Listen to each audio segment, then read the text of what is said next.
Hello guys, Absolute Duelist here, coming at you with a new Yu-Gi-Oh video, and in today's Yu-Gi-Oh video, we are going to be doing some hand testing and combos. And we're going to be doing some hand testing and combos with my Kashtira deck, the list that I showed on the channel the other day, and honestly, I want to actually show you guys how the deck works, because yes, the deck is very ignorant, but at times this deck is something that you guys are going to need to learn how to play against, need to learn what it does, and I want to give you guys the ability to learn this. So in today's video, we're going to go ahead and showcase how to play Kashtira, show you guys the combo lines, show you guys what the deck does, and maybe give you guys some ideas of how to play against it, what hands the deck can get, and everything along those lines. And as you can see, we've got two dice up here. These are going to represent how many zones we have locked on our opponent's side of the field. So yeah, just to let you know, we are also going to be doing zone locks in this video, so hopefully you will enjoy. But anyway, without further ado, let's shuffle it up, get our first 5 cards, and see what we can get. So that's 4, 5. So 1, 2, 3, 4, 5. First hand. So starting off, we have a Pot of Prosperity, Kashtira Theosis, Pressure Planet, another Theosis, and a Unicorn. Okay, so this is a very big Kashtira hand. We've got 2 Theosis, which isn't good, but we've got 1, so it allows us to make further combo plays, and we've got a Pot of Prosperity as well with a Pressure Planet and also a Unicorn to go into a lot of different plays. So this hand, we're going to see how we can play, and let's just go ahead and get into it. So starting off, we're going to start off with our Pot of Prosperity. This is normally the card we start off going first in every single game, because we just want to use it to get the stuff from our extra deck into the banish zone, and we also want to go ahead and see if we can bait the opponent's Ash Blossom. So we're going to go ahead and banish the top 6 cards of my extra deck. It's always the same 6 for me currently, where we're going to go ahead and banish the Zeus because we don't need a second Zeus. 2 Lingaribo because we only really play these to go ahead and play around the Ibli, and if we're going first, we don't need them in our extra deck. 1 Infinitrack Goliath because we can attach this onto our Rise Heart along with a Garura and also an Untis, which we can also attach onto a Rise Heart because the Goliath goes ahead and protects them from being destroyed by card effects. Untis, when it goes to the graveyard, goes ahead and destroys a card on the field, and Garura, when it is sent to the graveyard, draws us a card. So these cards we want in the banish zone to equip to a Rise Heart in case they get rid of it. So we're going to go ahead and banish those 6 and see what we can go ahead and get on the top 6 cards of our deck. So we're going to go ahead and get a Birth, a Lava Golem, an Enchantress, another Pressure Planet, another Birth, and also a Kashtira Fenrir. Now, with these 6 cards, the card we're going to actually take is going to be our Water Enchantress. This will give us access into our Adventure Package, which will allow us to go ahead and get a negate for an Nibiru that our opponent could potentially have. So we'll go ahead and put these 6 to the bottom of our deck, and we'll put the Prosperity in the graveyard. So next, we're going to go ahead and banish the Water Enchantress to allow us to go ahead and search us our Rite of Aramesir. So you're not going to go ahead and activate Aramesir right away. You're going to just go ahead and add it to your hand. Now, we're going to go ahead and special summon our Kashtira Unicorn, but we're not using its effects yet. I'll make that clear. You do not use the Kashtira effects until after you've used your Adventure Package, if you do have it. So we're going to go ahead and activate Rite of Aramesir. Now, the reason behind this is because we don't want to run into any hand traps that our opponent could ever have, and if they choose to use the hand traps on any of our lines here, it means that they're gone, so we can go ahead and use our entire Kashtira combo, because if you've got Unicorn, that's basically the entire Kashtira combo on its own. So we're going to go ahead and use Rite of Aramesir here, special summon the Adventure Token, and go ahead and place from our deck into the Spell and Trap card zone a Fateful Adventure. So we go ahead and put that into the Spell and Trap card zone there, and then we can see where we're going to go from here. Now, because we obviously have 2 Theosis in hand, we do have a discard fodder, so we're going to go ahead and use Fateful Adventure, and we're going to add from our deck to our hand a, wherever it is, Griffin Rider. Now, you could also add a Legal Knight from your deck to your hand, but that's only if you're really going second because it will remove cards. This is just so we have the Omni Negate for a Nibiru. So we add the Griffin Rider to our hand, and then we send a Theosis to the graveyard. Now we're going to go ahead and special summon our Griffin Rider using its effect, and trigger Faithful Adventure to go ahead and add our Dracoback Rider to our hand. So now we've pretty much gotten majority of the bricks out of our deck, which is actually really good, because we don't need to draw more Theosis, we don't really utilize them more from here, so we don't really want it, and we've got one in our hand as well, so we can utilize it as well. So now that we've got the Adventure Package all sorted and we've searched all of that, we're going to go ahead and use our Kashtira Unicorn. Kashtira Unicorn is going to allow us to search any Kashtira spell trap. Now we already have Theosis, so we're going to get a Kashtira Birth. So we'll add the Birth to our hand, and then we're going to proceed to activate Theosis. Theosis is going to target Unicorn, allowing us to summon any Kashtira from our deck with a different attribute. we're going to special summon Fenrir here, and then we're going to go ahead and use Fenrir's effect, which will allow us to search any Kashtira monster. The Kashtira monster we're going to go ahead and add from our deck to our hand is going to be Rise Heart, because this one will be a free special summon and also allow us to trigger Shangri-La. So we add this to the hand. And then we're going to go ahead and overlay these two. And we're going to summon Shangri-La. So, before we go any further, we're going to go ahead and activate our Pressure Planet. And Pressure Planet is going to allow us to search a Kashtira monster. The monster we're going to go ahead and add from our deck to our hand, we'll go ahead, is actually a choice between what you want. You could either add Scareclaw or you could add Kashtira Telements. We're going to add Telements here just because I think it's the better option.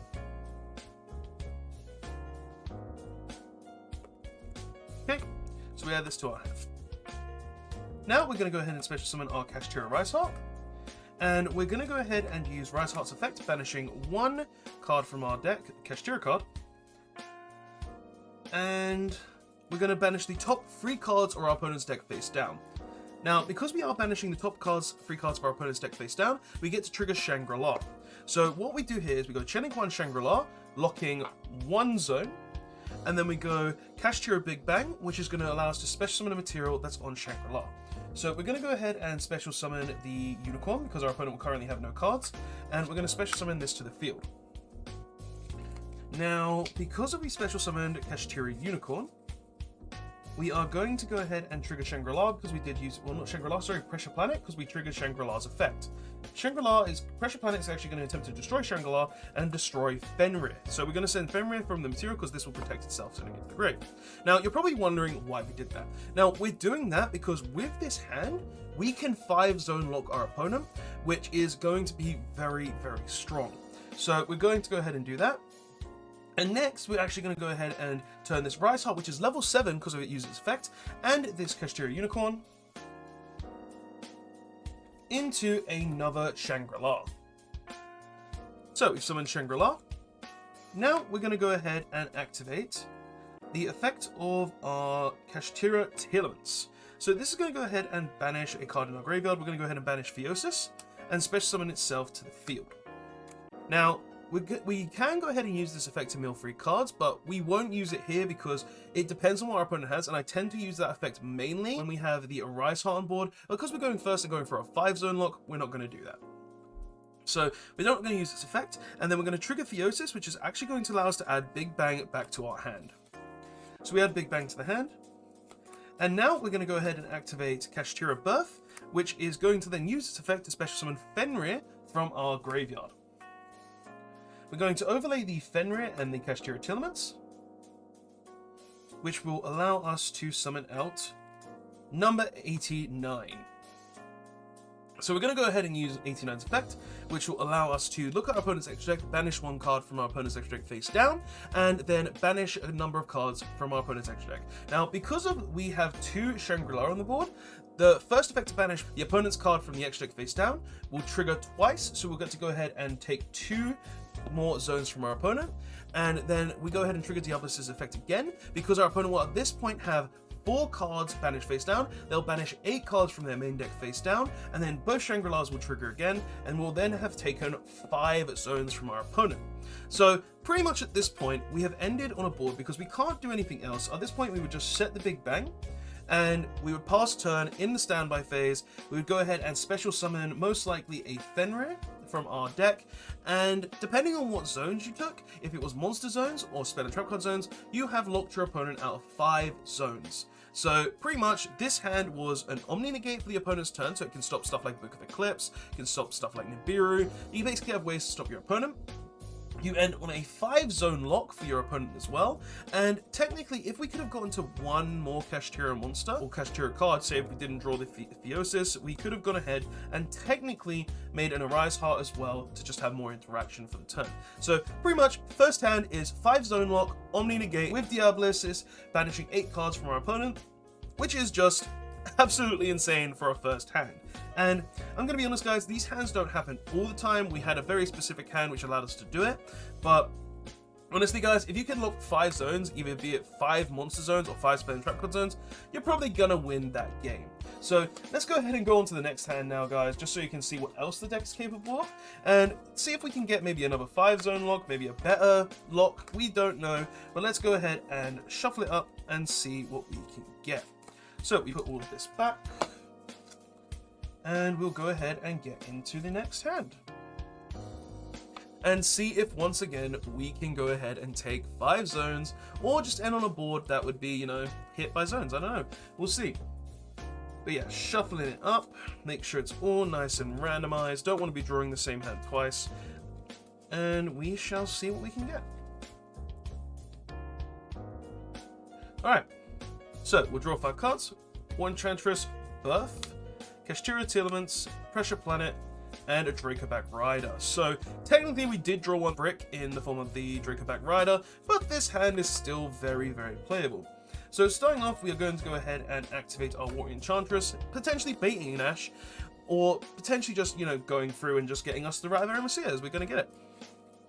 So we grab the Rat of Eremacea here, and then we're going to go ahead and activate the Pressure Planet. Now, if our opponent ashes here, technically we can't really do much more. We can only just end with the Adventure package, having an Omni Negate, and that's it. But Pressure Planet, if it resolves, we go ahead and get Unicorn. Like so. And then we're going to special summon it like before, and we're going to go ahead and use the Right of Eremacea again to go ahead and place the Adventure token on the board. We'll grab the Fateful Adventure from the main deck.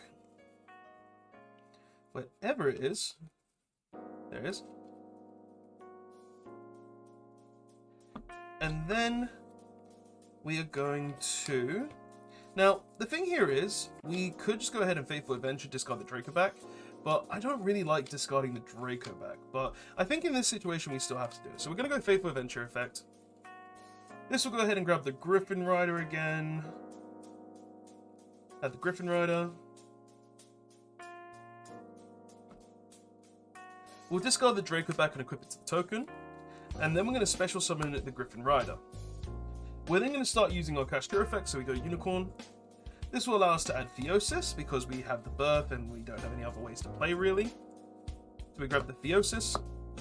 We're going to use the Theosis to target the Unicorn. Special summon out the Fenrir. And then we're going to use the Fenrir's effect, which will allow us to add the Arise Heart. Now, obviously, last time we did go ahead and 5-zone lock, and technically we do have that again, but I'm not going to 5-zone lock this time. I want to do it differently. I want to go ahead and make a 3-zone lock, and basically end with the Macrocosmos, which will be a Rise Heart. So that's what we're going to do with this hand. Okay, so we've got to go ahead and use the Fenrir to add the Rise Heart to our hand. So now what we're going to do is we're going to overlay these two, and we're going to make Shangri-La. We're going to use the effect of Rise Heart special summoning itself, then we're going to trigger Rise Heart to go ahead and banish a Kashtira card from our deck. As always, it will be a Kashtira Big Bang. And then banish the top 3 cards of our opponent's deck, which will trigger Shangri-La, stealing our first zone. Now, we are not this time going Pressure Planet, but we are also going to use the Big Bang when we do take a zone to go ahead and summon back the Unicorn. We do need the Unicorn, otherwise we can't really go much further. Now, because we've gone ahead and summoned the Rise Heart and the Unicorn, we're going to go ahead and turn the Rise Heart into an Arise Heart. So we turn Rise Heart into a Rise Heart. We're then going to go ahead and use the effect of our Kashtira Telements in hand, banishing the Theosis, and special summoning the Telements. We will use the Telements effect to go ahead and banish the top 3 cards of our opponent's deck face up, so we do trigger it this time, and then we're going to go ahead and overlay these two. We're going to make the number 89 Mind Hacker. And also, guys, actually, because we had the Arise Heart, it would mandatorily trigger to equip the Theosis, and the Theosis would also trigger to add the Big Bang. I'm missing steps, I do apologize. So just getting it straight, what should have happened is when we summon the Telement, we go ahead and trigger the Arise Heart, which is a mandatory effect, to equip a card, and then we chain link to Theosis to add back the Big Bang. So the Theosis will now be under the Arise Heart as well, as it should have been originally. And then we go ahead and get the Big Bang from the Banish Zone, and it's in our hand. Now after that, we go ahead and overlay these two, summon our number 89, and we use 89's effect, which is going to detach the Kashtira Unicorn which will be banished. And we banish one card from our opponent's deck face down. Now, from here on, we trigger a Rise Heart as mandatory Chilling 1, which will go ahead and attach a material from the banish zone. We're going to go ahead and attach this Water Enchantress. We go ahead and trigger our Kashtira Shangri-La, stealing our second zone. And then we go ahead and use Diablo's effect to go ahead and banish another 4 cards from the deck, because just like before, they currently would have 4 face-down banished cards, so they go up to 8 banished cards, 7 from the main deck, and then Shangri-La will trigger again, and also a Rise Heart will trigger again as mandatory. We would take an opponent's card this time, one of the ones we milled, and put it onto this, so I'll just use a blank thing. We'll go ahead and say this divider is the additional material from our opponent, and then we'll go ahead and go up to 3 zones stolen. Now, from this point onwards, all we would really do is end turn, because we don't need to use the Kashtira Birth at this point. We would set the Big Bang as well before you end your turn, and we'll go into the opponent's turn. During the standby phase, use Shangri-La's effect, which will allow us to special summon probably a Fenrir. Like, Fenrir is the standalone, most normal one you would summon, so you can have a face down banish for a face up card. And pretty much, at this point, what we have for our opponent's turn, we have a Big Bang, so if they do clear this and they leave a Rise Heart or Shangri-La on the board, we can go ahead and clear their board at one point. We've got a face-up banish, which will trigger Shangri-La to steal another zone. We've got an Rise Heart live, which will go ahead and take another zone while banishing a card face down, which would put us up to 4. And that would also trigger the Diablo's, which would go ahead and take another zone from our opponent, putting us to 5, and also banishing 8 cards from the opponent's main deck with an Omni Negate that can go ahead and just say, you cannot stop me. So pretty much that's the second hand. It is not as good as before, because technically during our opponent's turn, with the other hand, if the Fenrir would have gone off, we would have been able to take even more zones from our opponent. But with this, we have the Rise Heart. We have 5 zones taken by the time our opponent plays 1 card. And also, we have an Omni Negate still, which is just really, really strong. So yeah, that is another hand test. And yeah, like you guys are probably starting to see why this deck is really, really broken if you don't know the deck already. And it's because the deck can literally say your opponent isn't allowed to play the game. You can end on an Omni Negate, and honestly, just having all of this stuff with like normally just 2 cards. Like, yeah, we had to open like the Telemans Kashtira to be able to do a lot of this, but you can normally end on the Rise Heart and other stuff as well, even if you don't have that. So honestly, the deck works really, really well. And yes, we're going through our entire hand most of the time, but I think it's worth it because of what we're ending on. So I don't really think it matters too much. So let's go ahead and get into the final hand of this video, and we'll see what we can make. You know, maybe we'll just draw the adventure package, maybe we'll break, maybe we'll just get the Kashtira package so you can see what we end on with just Kashtira cards. Let's go ahead and see. So just a couple more shuffles, make sure it's nice and mixed, and then we'll go ahead and cut the deck. Okay, so draw 5 cards, and pretty much this is the exact same hand, and we'll make the exact same board we had before. We've got the Rise Heart, we've got the Planet, we've got the Enchantress, and we've got an Infinite Impermanence with a Lava Golem, which we can technically use as discard fodder because we would be going first. So, in all honesty, this is going to be either of the 2 boards we made before, so I just want to shuffle this again and see if we can get anything. But that hand is absolutely broken and plays through multiple interrupts. So, let's go ahead and get another test hand here. Hopefully this one will be different. Like, I would like a different hand. I would like a different hand. I don't want the same hands over and over again. So, 1, 2, 3, 4, 5. Yep, 5 cards. And let's see what we get. Okay, so this hand is a bit more random and not as consistent. So, let's see what we got. So we've got double Pot of Prosperity, we've got Kashtira Scareclaw, Infinite Impermanence, and Illegal Knight. Now, this hand is 100% a brick. If you do not get anything off the Pot of Prosperity, you're essentially going to lose. But let's see what we can do with this hand, and hopefully we'll get something on this Pot of Prosperity. So we'll go ahead and activate Pot of Prosperity, banishing the top 6 cards of our extra deck as normal, the Lingerebos, and the material cards we want to put on the Rise Heart. So banish those face down, and then we'll look at the top 6. So we get a Lava Golem, we got a Fenrir, we got a Unicorn, we've got a Fateful Adventure, we've got a Theosis, and we've got a Telemans Kashtira. Now, with these 6 cards, the card that you're going to take is always going to be the Unicorn. Unicorn is your 1-card combo most of the time, and because of this hand, I get to show you what the 1-card combo essentially is. So we're going to put these to the bottom, and put that in the graveyard. Now, we're going to go ahead and special summon our Kashtira Unicorn, and we're going to utilize its effect. This effect will allow us to add the Theosis, and we're going to use the Theosis, which is going to summon us a Fenrir. Wherever Fenrir is, special summon the Fenrir, then we're going to use Fenrir's effect, which will allow us to grab the Kashtira Arise Heart. Well, Rise Heart, not our Rise Heart. That's the extra monster. Okay, so we add this to the hand. We're then going to go ahead and overlay these two. Special summon Shangri-La. We're going to go to a Rise Heart's effect, special summoning self, and then use a Rise Heart. Well, Rise Heart to go ahead and banish a Kashtira card from our deck as cost, and then banish the top 3 cards of our opponent's deck. This will trigger Shangri-La, taking 1 zone from our opponent. And we shall continue from here. So because of this, we also get to trigger Big Bang, which will go ahead and special summon most likely the Unicorn as normal. And from this point onwards, you have a couple of choices, guys. Now, you can either just go, if it was just this line, you could just turn this into a Rise Heart, and then keep the Unicorn on board, so that way you have, during the standby phase, you'll have a Fenrir, a Unicorn, and a Rise Heart on the board. And because of our hand, we would definitely have an Imperm set as well, which wouldn't be terrible. Or you could go ahead and turn these into a Mind Hacker and take 2 more zones from your opponent, and then also have a Fenrir on the board for their following turn, which could potentially go ahead and take another zone from your opponent, and also trigger the Mind Hacker to go ahead and take another 2 zones, so your opponent will essentially be on 0 zones for either their spells, traps, or monsters. So pretty much, it really depends at this point what you want. Would you want to make the Mind Hacker here, or would you not? That's really how it goes. Now, because of technically we did open Kashtira Scareclaw, we can essentially do both. So we're going to go ahead and do the correct play, which is going to be turn the Rise Heart into a Kashtira Rise Heart. Go ahead and banish the Theosis to special summon the Kashtira Scareclaw. This will go ahead and go Chaining 1, Chaining 2 of Theosis. Theosis will go under the Arise Heart, just like we did before. And then Big Bang will come back to our hand, because that's the only card we could have targeted.